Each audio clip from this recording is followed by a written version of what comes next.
What is really happening on Everest? Did you know that there are hundreds of bodies lying there that no one tries to recover? Some have even become landmarks. I'll tell you about the most dangerous peak on our planet and the terrifying secrets it holds. Trust me, you'll be surprised, especially at the end. Everest.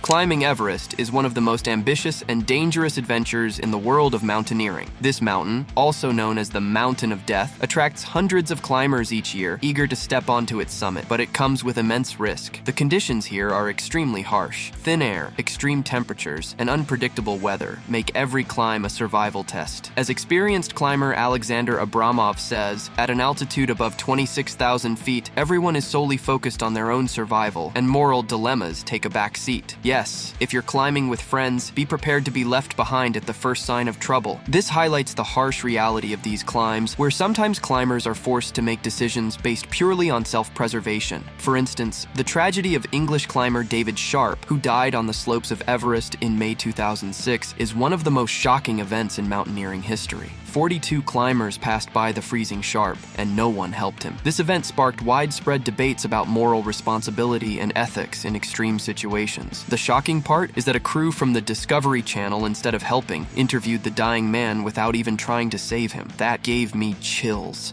Grim statistics.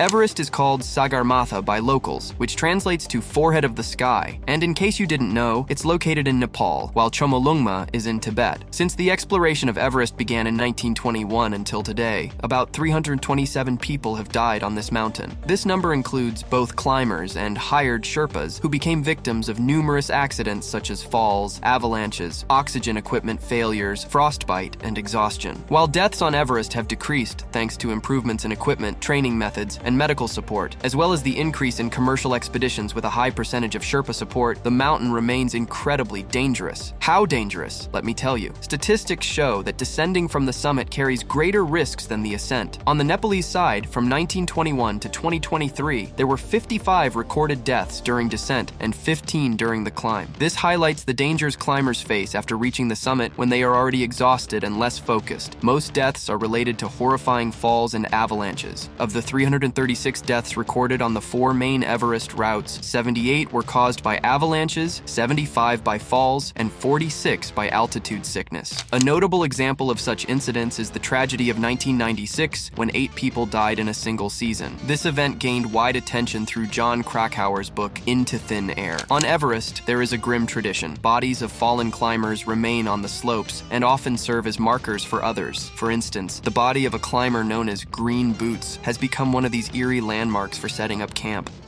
Moral dilemma. Climbing Everest is not just a physical challenge, but a moral one as well. Imagine your path is strewn with bodies, serving as grim reminders of the risks and the cost of mistakes in this brutal survival test. You walk, fully aware that you could easily lie down next to them. Many who set out to conquer the world's highest peak believe in their strength, but the mountain regularly reminds them of how fragile human life is, and that nature sets its own rules here. At altitudes above 26,000 feet, known as the death zone, ethics and morality can clash with the instinct for self-preservation. Every step here could cost you your life, and many climbers are faced with the choice: save another and risk 2 lives, or continue forward in the hope of saving your own. And yes, people pay a lot of money for this ordeal. The cost of climbing Everest starts at $25,000, and often climbers cut corners on equipment and preparation, which increases the risks. Due to the extreme conditions and the high cost of expeditions, the bodies of many deceased climbers remain on the mountain. Their families simply don't have the money to organize a recovery, which can cost around $100,000. Can you imagine? And many climbers consider it an honor to remain on the unconquered slope. The First Conqueror.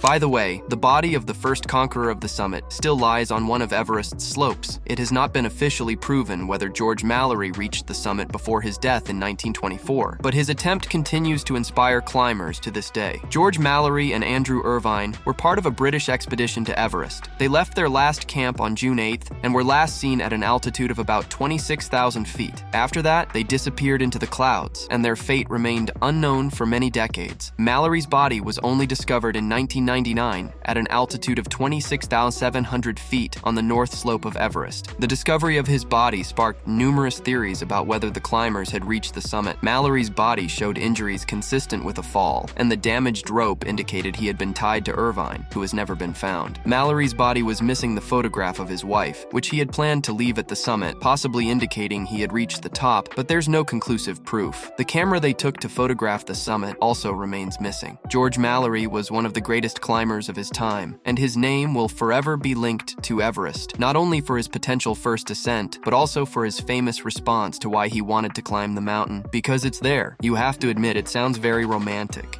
The Arsentiev family. But sometimes Everest claims the lives of entire families. The tragedy of Frances Arsentiev and her husband Sergei stands out among the many stories of Everest. What happened? Frances aimed to set a record by summiting without supplemental oxygen, which is an enormous risk in itself, and she succeeded. After successfully reaching the summit of Everest, Frances became the first American woman and the second woman in the world to achieve this feat. However, during the descent, the couple lost each other in the extreme cold and high altitude. Frances was found alive, but extremely weakened the next day by a group of Uzbek climbers who chose to continue their ascent to the summit instead of helping her. They gave her tea and left her in the freezing cold. Sergei, learning about his wife's condition, attempted to return to her with oxygen tanks, but sadly, he disappeared, likely swept into a ravine by strong winds. The next day, another group of climbers passed by Frances, who was still alive and fighting for survival. A third group attempted to rescue her, but their efforts were in vain. They were unable to evacuate her due to her critical condition and the danger it posed to the rescuers themselves. The deaths of Frances and Sergei sparked widespread discussion in the mountaineering community, raising questions about ethics and morality in extreme situations. Their story also highlights the harsh reality of high-altitude mountaineering, where every decision can be life or death, and the risk to one's own life is often weighed against the chance of saving others. Honestly, what would you do in such a situation?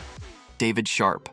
Here's another shocking case. David Sharp, a British climber, died in 2006 on Everest under a series of unfortunate circumstances that caused a public outcry. Sharp was part of an expedition organized by the company Asian Trekking, opting for the no services option above the advanced base camp, meaning minimal support and no Sherpa accompaniment for most of his route. This decision was driven by financial reasons, as well as Sharp's desire for independence in his climb. During his final ascent, Sharp reached the death zone, which I've already mentioned earlier, and his body began to fail due to severe oxygen deprivation. Sharp managed to summit Everest, but the descent was still ahead. On his way down, he fell into critical condition and sought shelter in the Green Boots Cave, where he was found by other climbers. By the way, this is the same spot I mentioned earlier. Although some tried to help him by providing oxygen and attempting to move him, Sharp succumbed to hypothermia and oxygen deprivation. The Sherpas, who were assisting other climbers, simply refused to rescue David.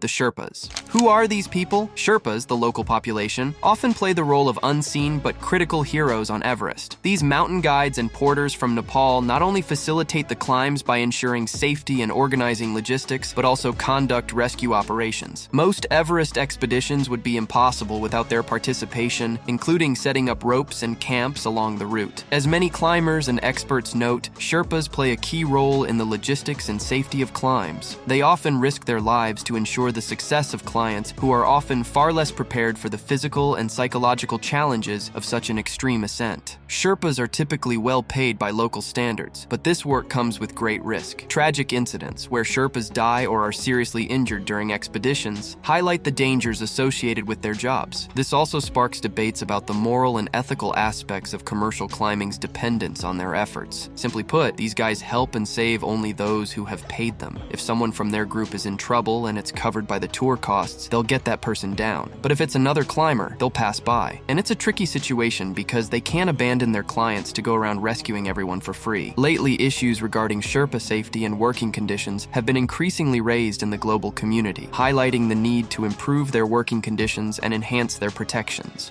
Why do authorities ignore the deaths? A logical question is, why, despite Everest's dangers, does the world and the Nepali government ignore the problem? Couldn't they just evacuate people or close access to the mountain to minimize casualties? But it's not that simple. The Nepali government, which controls the southern approach to Everest, relies heavily on the revenue generated from issuing climbing permits. These permits are a significant source of income for the local economy, which also benefits from the broader tourism industry and services related to expeditions. This economic dependence independence leads to a prioritization of climbing over strict safety measures or limiting the number of permits issued each year, despite the obvious risks. Nothing personal, it's just business. Additionally, the remote location and extreme conditions of Everest make rescue operations extremely difficult and dangerous, even for professional rescuers. The thin air, harsh weather, and physical limitations imposed by the altitude mean that once a climber is in trouble, the window for rescue is extremely narrow. Literally a day, or more often just a few hours if someone is injured in a fall. In many cases, evacuating bodies or rescuing seriously injured climbers becomes logistically impractical or is considered too risky for the rescuers, which leads the authorities to simply ignore the issue. Politically and culturally, there's also a complex dilemma. For local communities, including the Sherpas, who are integral to climbing operations, the mountain is not just a source of livelihood, but also a sacred entity. The Nepali authorities must balance economic benefits with safety concerns, environmental impact, and cultural factors related to mountaineering.